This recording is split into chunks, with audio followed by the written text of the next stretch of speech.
Hello hi good afternoon everyone, मैं Aditi and welcome to the session. यहाँ पर आज हम डिस्कस करने वाले हैं एक बहुत ही इंपॉर्टेंट और नए टॉपिक से रिलेटेड, जहाँ से इतने ज़्यादा क्वेश्चंस अभी तक नहीं बने थे और इस शिफ्ट में, कॉमर्स की शिफ्ट में ये टॉपिक हमें देखने को मिला है, तो इसको कवर करते हुए चलते हैं। हो सकता है हमारे एग्जाम्स में, आने वाले एग्जाम्स में भी यहाँ से कोई क्वेश्चन हमें देखने को मिल जाए।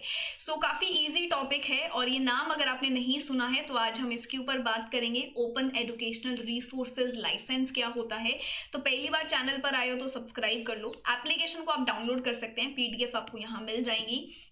एंड अगर आप एक ऐसे स्टूडेंट है जो 2026 में अपनी नौकरी लेना चाहते हैं, असिस्टेंट प्रोफेसर बनना चाहते हैं और नेट और सेट एग्जाम्स आपका गेटवे रहने वाला है, so you are at the right place. Premium में आप एंटर कर सकते हैं, जहां पर जो एक बिगिनर को, एक रिपीटर को कुछ चीज़ों की ज़रूरत रहती है एग्जाम को क्लियर करने में, वो आपको यहाँ दी जाती है, जैसे कि planner, live lectures, doubt clearing sessions, PDF, handbook आपको यहाँ मिलता है प्रॉपर। 10 साल के प्रीवियस क्वेश्चन रिपीटेड आपको सारे डिटेल्ड एक्सप्लेनेशन के साथ मिलते हैं, जो कि इस बार एग्जाम्स में खासकर काफी रिपीट होते हुए दिख रहे हैं। और सीवीडी टेस्ट स्टाइल में आपको यहाँ एग्जाम की तैयारी कराई जाती है, तो आप बिल्कुल ज्वाइन कर सकते हैं ऑनलाइन एंड ऑफलाइन क्लासेस में। और ये कोड है जो अभी रनिंग है for your 20% discount on all the courses you want to have. So NY20 आप लगा सकते हैं। यहाँ पर कोई भी दिक्कत आए तो नीचे दिए गए नंबर पे आप कॉल कर लेना। अब बारी आती है हमारे आज के टॉपिक पर। बहुत आसान सा ये टर्म है, इसका एक एक करके मतलब समझना। ओपन एजुकेशनल रिसोर्सेज, OER, और फिर साइड में एक टर्म आ जाता है इसी के साथ, लाइसेंस। एक एक टर्म को ब्रेक डाउन करते हुए हम चलेंगे। हिंदी इंग्लिश दोनों में स्लाइड्स है। जो आपका ओपन है यहाँ पे, ये जो ओपन है इसका मतलब है ओपन एक्सेस। ओपन एक्सेस क्या होता है यहाँ पर, कि जो भी आपकी बहुत सारी हमारी वेबसाइट्स होती हैं, बहुत सारे हमारे पब्लिकली एक्सेसिबल एजुकेशनल मटेरियल्स होते हैं, तो उन सबको एक्सेस आप कर सकते हैं, है ना। ओपन एजुकेशनल रिसोर्सेज क्या है, उन एजुकेशनल रिसोर्सेज का ओपन एक्सेस है, कोई भी उन्हें एक्सेस कर सकता है, कोई पैसा हमें नहीं देना। तो ये आपका पहला पॉइंटर है कि ये फ्री होते हैं। ओपन से कर भी सकते हो, सबके लिए अवेलेबल है और फ्री हैं। E और R क्या है, एजुकेशनल रिसोर्सेज की एजुकेशनल रिसोर्सेज हैं जो आपके काम आएंगे, जो आपकी एजुकेशन में आपको हेल्प करेंगे, जो NEP का एक मेन ऑब्जेक्टिव भी था कि हम ज़्यादा से ज़्यादा हमारे रिसोर्सेज को एम्पलीफाई करें, कि ज़्यादा से ज़्यादा ऑडियंस एंड स्टूडेंट्स को हम यहाँ पे पढ़ा लिखा पाएँ, वो रिसोर्सेज उन्हें अवेल करा पाएँ। तो यहाँ पर ये क्या करते हैं, they use these digital resources round the clock and यहाँ पर फ्रीली ये रिसोर्सेज आपको अवेलेबल कराए जाएंगे और आप इन्हें फ्रीली अडेप्ट कर सकते हैं to enhance your learning and teaching material. तो थोड़ा सा आगे चलते हैं। ये क्या है, इनके अपने आप में एक बड़ी अच्छी पोटेंशियल है इस मॉडर्न एजुकेशन को ट्रांसफॉर्म करने की, क्योंकि जो चीज़ें आपको खुद से राइट फ्रॉम बेसिक्स से स्टार्ट करनी पड़ती हैं, आज आपके पास एम्पल नंबर ऑफ रिसोर्सेज है जिनकी हम हेल्प ले सकते हैं। हाई क्वालिटी लर्निंग मटेरियल को हम एक्सेस कर सकते हैं, उस मटेरियल को हम यूज़ कर सकते हैं, मिक्स कर सकते हैं, शेयर कर सकते हैं। ये कुछ इनकी टर्म्स हैं। तो फ्लेक्सिबल लर्निंग को यहाँ पे सपोर्ट किया जाता है, जो कि एक मेन एम था आपकी NEP का भी, ठीक है। उसके बाद इन्होंने क्या बात करी है, यूनेस्को 2002 में यूनेस्को ने इस OER टर्म को डिफाइन किया है, जो आपके लिए इंपॉर्टेंट है। और ये टर्म को डिफाइन करते हुए बोलते हैं कि यहाँ पे आपको मिलेंगे लर्निंग, टीचिंग और रिसर्च मटेरियल, किसी भी फॉर्मेट में ये अवेलेबल यहाँ पर आपके पास रहेंगे। पब्लिक डोमेन में ये रहेंगे। यहाँ पे पब्लिक डोमेन, जो मैंने आपको अपना फर्स्ट पॉइंट बताया था कि ये पब्लिकली एक्सेसिबल एजुकेशनल मटेरियल्स हैं, जो कोई भी एक्सेस कर सकता है, कहीं से भी रहेंगे। अपनी कन्वीनियंस पे आप वो काम कर सकते हैं एंड टोटली क्या है, फ्री ऑफ कॉस्ट है। सो यही इन्होंने बोला है कि नो कॉस्ट एक्सेस है, अपने हिसाब से यूज करें, रीपर्पज करें, अडेप्ट करें और डिस्ट्रीब्यूट करें। तो यहाँ से ये करना क्या चाह रहे हैं, इनका मेन एम है टू डेमोक्रेटाइज नॉलेज को, डेमोक्रेटाइज कराना, डेमोक्रेटाइजेशन ऑफ नॉलेज इनका मेन एम है, कि जो हमारे एजुकेशनल रिसोर्सेज है उसका इक्वल एक्सेस सबको मिले, उन लोगों को भी जहाँ पे रिसोर्सेज हमारे नहीं नहीं पहुंच पा रहे हैं। सो NEP 2020 में OER ने काफ़ी अच्छा रोल यहाँ पे प्ले किया है across all the sectors, and यहाँ पे डेमोक्रेटाइजेशन पे इन्होंने काम किया।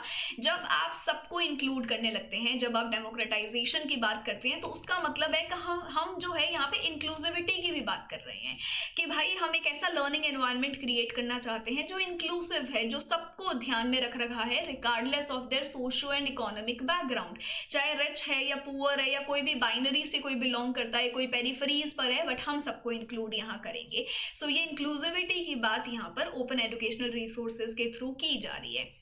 बहुत सारे हमारे पास ऐसे मीडियम्स हैं जिनके थ्रू आप देखेंगे OERs को, जैसे कि हमारे पास गूगल स्कॉलर है, जहाँ से हम बहुत सारा डेटाबेस ले सकते हैं, बहुत आर्टिकल्स को फ्रीली पढ़ सकते हैं।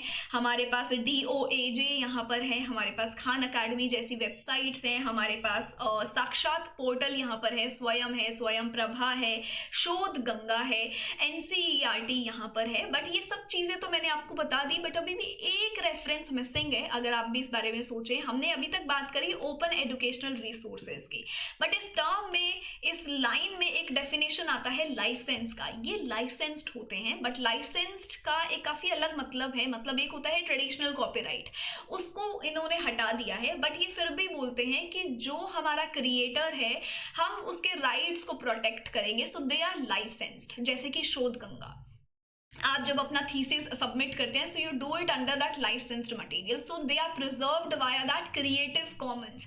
सो ये टर्म आपको यहाँ पे ध्यान में रखनी है। सो ये जो पब्लिक डोमेन में चीज़ें रिलीज करी जा रही हैं, they are done under an open license. ये की टर्म्स हैं जो आपको ध्यान में रखने हैं। सो अब मैं दोबारा एक नरेशन आपको दे रही हूँ कि एक OER लाइसेंस एक लीगल परमिशन है जो आपको बताता है कि इस एजुकेशनल रिसोर्स को आप यूज कर सकते हैं, मॉडिफाई कर सकते हैं, शेयर कर सकते हैं, सब कुछ कर सकते हैं, and they are based on creative commons.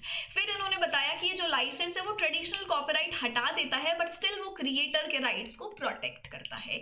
फिर इन्होंने बताया कि यहाँ पर अब ये सारा नरेशन है कि फ्रीली अवेलेबल है, ओपनली लाइसेंस्ड है, यूजर्स को अलाउ करता है, बढ़िया आप रिटेन करो, यूज करो, रिवाइज करो, मॉडिफाई करो, रीमिक्स करो और रीडिस्ट्रीब्यूट करो बिना कोई कॉस्ट के। ये इनके हैं 5 Rs जो हम अभी आगे भी डिस्कस करेंगे। एग्जाम्पल्स जैसे कि लेक्चर नोट्स हो गए, कोई कोर्स के मॉड्यूल्स हो गए, खान अकेडमी के मॉड्यूल्स आपको मिलते हैं, वीडियो पॉडकास्ट, क्वेश्चन बैंक्स, सलेबाई। सो यहाँ पे एक वेबसाइट पर इन्होंने काफ़ी कुछ लिखा है कि ये जो आपके रिसोर्सेज हैं OERs के, वो क्या क्या हैं। जैसे खान अकेडमीज विकिपीडिया, अच्छा आपका यूट्यूब, आपका मेरलॉट, क्रिएटिव कॉमन्स सर्च, फिर national digital library of India हमारे पास है, NDLI जो पूरा का पूरा आपका एक डिजिटल रेपोजिटरी है जहाँ पे बहुत सारे ऑनलाइन लर्निंग रिसोर्सेज हमें मिलते हैं। आपका ज्ञान कोश, ज्ञान कोश यहाँ पे है जहाँ पे बहुत सारे रिसोर्सेज आपको प्रोवाइड किए जाते हैं। आपका स्वयं है, आपका EPG पाठशाला है जो अंडर NMEICT प्रोग्राम, आपको यहाँ 20,000 टेक्स्ट से ज़्यादा देखने को मिलते हैं, 20,000 वीडियोज़ यहाँ पर आपको देखने को मिलती हैं। Google play, web, Windows app store, कहीं से भी आप इस वेबसाइट को एक्सेस कर सकते हैं। तो जो भी हम इंडियन इनिशिएटिव्स पढ़ते हैं, ज़्यादातर वो OERs के ही एग्जाम्पल हैं। तो ये चीज़ें आपको ध्यान में रखनी है। इसके अलावा हमारे पास और भी हैं, सिर्फ इतने ही नहीं है। जैसे कि हमारा NCERT है, हमारा शोध गंगा यहाँ पर है, ये आपको ध्यान में रखना है। हमारा साक्षात पोर्टल यहाँ पर आ जाता है, अपना स्वयं यहाँ पर आ जाएगा। सो ये सारे टर्म्स हैं, ये सारे वो हमारे एक्सेसिबल रिसोर्सेज हैं जो आप ध्यान में रखेंगे। उसके बाद ये 5 Rs हैं कि भाई ये 5 R को सपोर्ट करता है हमारा ओपन एजुकेशनल रिसोर्स लाइसेंस, कि हम इसे अपने तरीके से बना सकते हैं, ओन कर सकते हैं, कंट्रोल कर सकते हैं, यूज कर सकते हैं, उस कंटेंट को मोल्ड कर सकते हैं, मॉडिफाई कर सकते हैं, मिक्स कर सकते हैं बहुत सारे रिसोर्सेज के कंटेंट को, और फिर रीडिस्ट्रीब्यूट भी कर सकते हैं। सो ये है हमारा OER open educational resource license, जहां से आपके एग्जाम में क्वेश्चन आया है। अब एक प्रीवियस क्वेश्चन देखो, यहाँ पर एक पेपर 2 में पूछा गया है कि बताइए इनमें से कौन सा OER है which comes under the ambit of Indian initiatives. तो जो हमारा ज्ञान कोश है वो हमारा यहाँ पे ज्ञान कोश हमारा एक डिजिटल रेपोजिटरी है जहाँ पे ये सारी चीजें हमें देखने को मिल जाएंगी। उसके बाद यहाँ पर इन्होंने पूछा है कि बताइए OER हमारा क्या होता है। तो हमने देख लिया भाई कि जो फ्रीली एक्सेसिबल हो और जो ओपनली लाइसेंस्ड हो। ये अच्छे से देखना है कि ये विदाउट कॉपीराइट हमारा वर्ड एलिमिनेट कर देंगे, क्योंकि मैंने आपको अच्छे से बता दिया है कि इसके बाद एक टर्म है हमारा लाइसेंस, कि ये लाइसेंस्ड होता है अंडर क्रिएटिव कॉमन्स, तो ये हमारा एलिमिनेट हो जाएगा। फ्री टू एक्सेस है बट मॉडिफाई नहीं कर सकते, बट मैंने तो आपको बताया है कि हम यूज़ कर सकते हैं अपने तरीके से, मोल्ड और मॉडिफाई भी कर सकते हैं। यहाँ ये ओनली मेरा नेगेटिव टर्म बन जाएगा। तो इस तरीके से हमें आंसर पे पहुंचना है। उसके बाद ये एक होमवर्क क्वेश्चन है, इसका आंसर आप खुद करेंगे and I am very sure कि आप इस टर्म को अच्छे से आप कर पाएंगे। 5R मैंने आपको बहुत बार बता दिए, एक्सप्लेन कर दिए। एक नया टॉपिक था और एक नई एनर्जी के साथ ये टीचिंग एप्टीट्यूड, ICT, किसी में भी आप इसको मिक्स कर सकते हैं। हमारे डिजिटल इनिशिएटिव्स में से निकल के ये आ गया है। ये टर्म हमने बहुत बार देखी है, बहुत बार सुनी है, बट शायद इंडिविजुअली कभी इतनी पढ़ी नहीं थी। आज वो भी हमने डिटेल में पढ़ ली। तो सेशन अच्छा लगा है तो लाइक एंड कॉमेंट जरूर करके जाना है, और इस क्वेश्चन का आंसर आप करेंगे, इससे पता लगेगा कि आपको कितना अच्छे से ये कॉन्सेप्ट समझ में आया है। और PDF आपको मिल जाएगी एप्लीकेशन पर। चैनल पर पहली बार आए हैं तो जरूर सब्सक्राइब करें, जारिफ अड्डा चैनल को आप बिल्कुल सब्सक्राइब करें, और इंग्लिश को भी आप यहाँ पर बिल्कुल सब्सक्राइब करें। And this is it from my side, thank you so much. Session अच्छा लगा है तो कमेंट्स में जरूर लिख के जाना है, I will be waiting for your comments there. Wishing you all the very best. जिसके भी एग्जाम्स लाइंड अप हैं, अच्छे से एग्जाम देकर आइए और अच्छे से अपनी तैयारी करिए। चलिए, all right, thank you so much.